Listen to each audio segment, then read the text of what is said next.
Hello students. Today I will teach you the fifth chapter of your supplementary reader, which is Golu Grows a Nose. Now this story revolves around an elephant named Golu. So let's begin. Open page number 30 of your books and you can see long ago. बहुत समय पहले की बात है. The elephant had no trunk. बहुत समय पहले की बात है कि एलिफेंट की सूंड नहीं होती थी. ट्रंक का मतलब होता है सूंड. He had only a bulge nose as big as a boot. उसकी एक बहुत बड़ी सी नाक हुआ करती थी हाथियों की, और इतनी बड़ी होती थी जैसे कि कोई बूट हो, जूता. बूट क्या होता है? जूता होता है. He could wiggle it from side to side. और जो एलिफेंट्स होते थे वो अपनी नाक को इधर उधर एक साइड से दूसरी साइड पे हिला सकते थे, but couldn't pick up things with it. जैसे आपने देखा होगा हाथी अपने सूंड के सहारे सब चीज़ों को उठा लेता है, वैसे नहीं कर पाते थे हाथी. There was a baby elephant called Golu. तब वहाँ एक बेबी एलिफेंट था, उसका नाम था Golu. He too had no trunk. उसकी भी सूंड नहीं थी. But only a bulge nose. मगर सिर्फ एक बड़ी सी नाक थी. As small as a boot. और क्योंकि वो छोटा एलिफेंट था तो उसकी औरों के कंपैरिजन में छोटी नाक थी. Golu was full of questions. Golu के दिमाग में बहुत सारे ऐसे सवाल थे जो चलते रहते थे. He asked his tall aunt the ostrich. उसकी एक आंट थी ऑस्ट्रिच. ऑस्ट्रिच एक बर्ड होती है, आपने द फास्टेस्ट बर्ड. ऑस्ट्रिच जो फ्लाई नहीं कर सकती मगर बहुत फास्ट चलती है, ऑस्ट्रिच. तो उसकी गोलू की एक आंट थी ऑस्ट्रिच. वो ऑस्ट्रिच से पूछता है, why don't you ever fly like other birds. कि ऑस्ट्रिच उड़ तो सकती नहीं है, तो वो पूछता था गोलू कि आप बाकी की बर्ड्स की तरह उड़ती क्यों नहीं हैं. Then he asked his tall uncle. उसके बाद उसने अपने लंबे से अंकल से पूछा, जिराफ. जिराफ आपको पता है लंबा होता है. What makes your skin so spotty. आपकी स्किन पे इतने सारे दाग क्यों हैं, इतने निशान क्यों हैं. He asked his huge uncle the hippopotamus. आपने हिप्पोपोटामस को देखा होगा जू में, वो भी बहुत ह्यूज एनिमल होता है. तो उसने कहा, गोलू ने हिप्पोपोटामस से, why are your eyes always so red. आपकी आंखें हमेशा इतनी लाल क्यों रहती हैं. He asked his hairy uncle the baboon. Baboon से वो पूछता है, hairy uncle, why do melons taste like melons. कि मेलन्स का स्वाद मेलन्स की तरह का क्यों होता है. मेलन्स क्या होते हैं? खरबूजे, तरबूज, मेलन्स. मेलन्स का स्वाद मेलन्स की तरह का क्यों होता है. इसमें गोलू का कैरेक्टर आपको बताया गया कि गोलू बहुत ही क्वेश्चनिंग माइंड का लड़का था. वो बहुत ज़्यादा क्वेश्चंस पूछा करता था. The ostrich, the giraffe, the hippopotamus and the baboon had no answers to Golu's questions. Golu के इन सब सवालों का इन लोगों के पास, उसके अंकल और आंटी लोगों के पास कोई जवाब नहीं होता था. Golu is a naughty boy. वो कहते थे गोलू एक शैतान लड़का है. He asked such different questions. वो कितने अलग क्वेश्चंस, कितने अलग सवाल पूछता है. One day गोलू met मैना bird sitting in the middle of a bush and asked her. एक दिन उस मैना, जो एक बर्ड होती है, आप सबने मैना को देखा होगा. मैना वो बैठी हुई थी एक बुश के बीच में, एक झाड़ी के बीच में. तब गोलू उससे पूछता है, what does the crocodile have for dinner. कि मगरमच्छ अपने डिनर में क्या खाता है. The myna said, go to the banks of the great grassy Limpopo river and find out. तब मैना उसको बोलती है कि तुम चले जाओ लिम्पोपो रिवर के पास में, तो तुम्हें पता चल जाएगा. Golu went home. गोलू अपने घर गया. He took 100 sugar canes. उसने 100 शुगर केन्स लिए. शुगर केन का मतलब क्या होता है? गन्ना, sugar cane, what is sugar cane? गन्ना। 50 डजन बनानास, 50 दर्जन बनाना केले के लिए, एंड 25 मेलन्स, और 25 मेलन्स लिए। Then he said to his family goodbye, तब उसने अपनी फैमिली को गुड बाय बोला। ये मैना से बातचीत के बाद का ये है। I am going to the great grassy Limpopo river, मैं ग्रेट ग्रासी लिम्पोपो रिवर के पास जा रहा हूँ। I find out what the crocodile has for dinner, मैं पता लगा के रहूँगा कि रात के खाने में मगरमच्छ क्या खाता है। He had never seen a crocodile, उसने कभी मगरमच्छ गोलू ने नहीं देखा था। And didn't know what one looked like, और उसे पता नहीं था कि मगरमच्छ कैसा दिखता है। He met a python, python एक बहुत बड़ा स्नेक होता है, आपको पता है। उसको एक पाइथन मिला तो उसने पाइथन से पूछा, have you ever seen a crocodile, क्या तुमने कभी मगरमच्छ को देखा है? What does he look like, मगरमच्छ कैसा दिखता है? What does he have for dinner, क्या वो रात के खाने में क्या खाता है?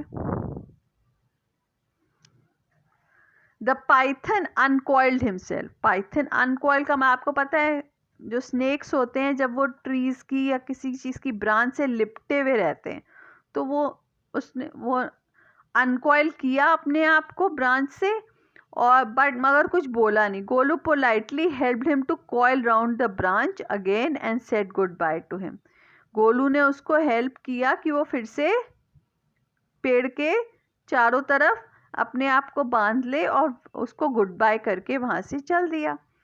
गोलू मूव्ड ऑन, गोलू आगे बढ़ा। ईटिंग शुगर केन्स, उसने गन्ना खाया, केले खाए, मेलन्स खाए। He eating sugar canes, bananas and melons. After a few days, कुछ दिनों बाद, he reach the very edge of the great grassy Limpopo river, फिर वो लिम्पोपो रिवर के बैंक पे पहुंचा। On the bank of the river he saw a log of wood, तब उसने देखा कि वहाँ पे एक लॉग ऑफ वुड, वहाँ पे लकड़ी का लॉग, पेड़ का जो होता है लॉग, वो था। It was really the crocodile who winged at him, wing का मतलब होता है आंखें मारना, तो वहाँ पे एक मगरमच्छ ने उसको आंखें मारी।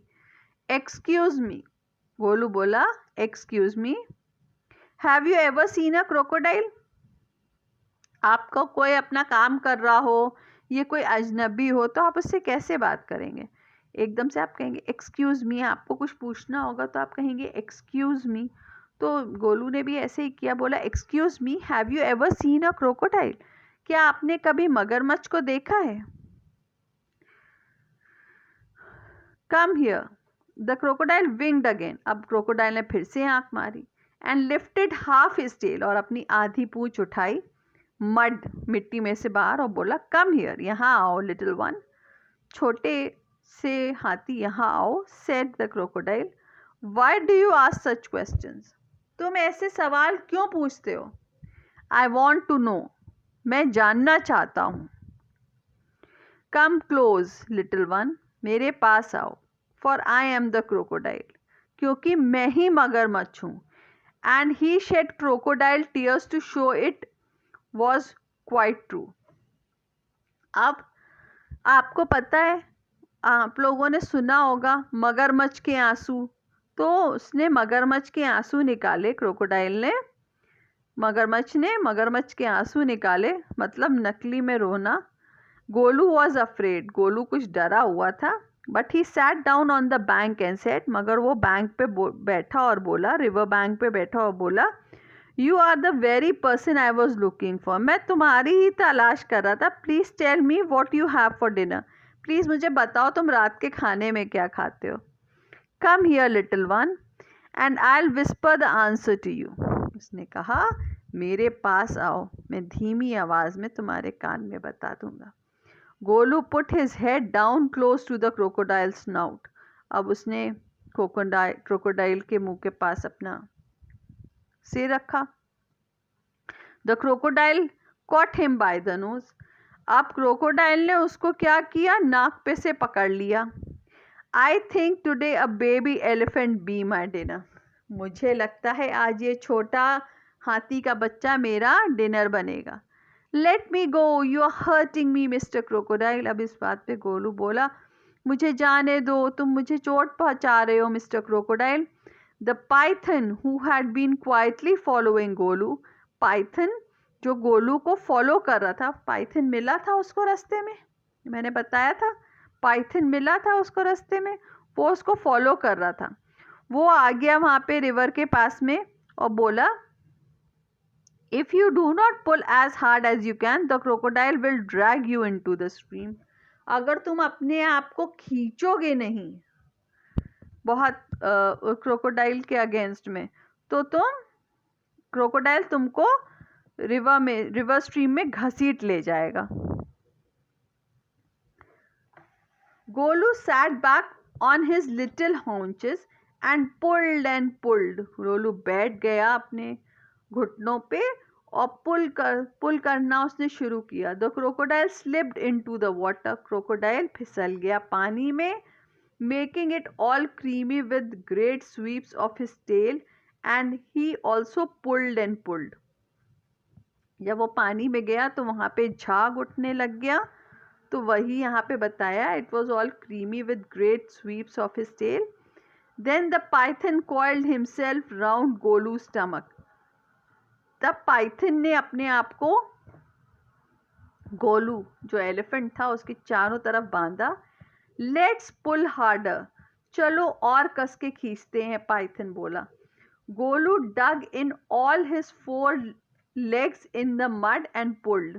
गोलू ने अपने चारों पैरों को मिट्टी में घुसा दिया और कस के खींचने लग गया। The nose kept on stretching, अब उसकी नाक जो थी, ट्रंक जो था, सूंड जो थी, वो निकलने लग गई। At each pull the nose grew longer and longer, और उसकी नाक तो बड़ी होती गई and it hurt Golu. Golu को चोट पहुंच रही थी। The nose was now 5 feet long, जितना बड़ा एक आदमी लिटरली होता है उतनी बड़ी उसकी नाक हो गई थी।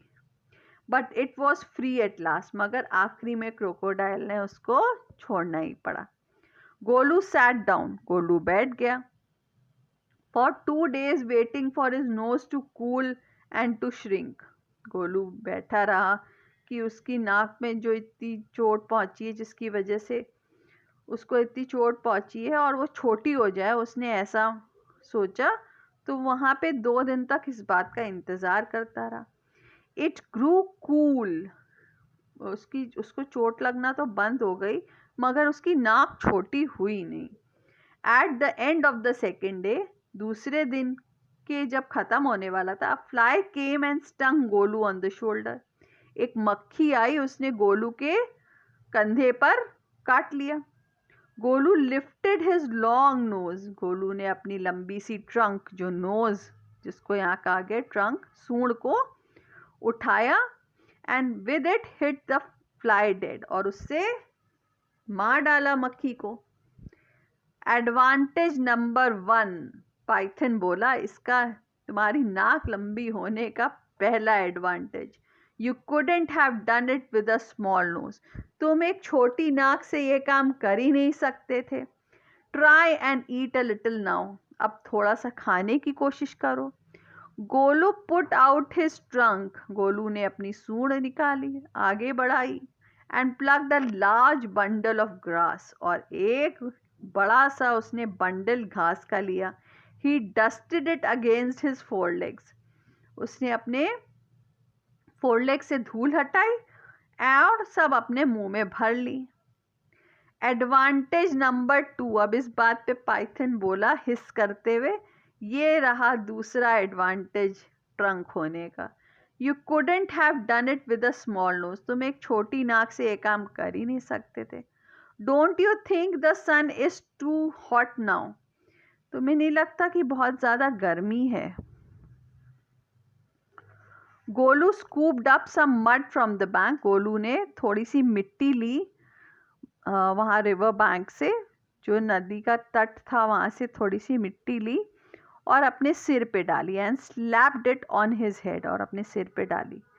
तब पाइथन बोला एडवांटेज नंबर 3, ये रहा तीसरा advantage, You couldn't have done it with a small nose. तुम ये काम भी छोटी नाक के साथ नहीं कर सकते थे. Thank you, Mr. Python. तब गोलू बोला पाइथन को, Thank you, Mr. Python. I'll remember all this and now I'll go back to my family. मुझे ये सब हमेशा याद रहेगा. अब मैं अपने परिवार के पास वापस जा रहा हूँ.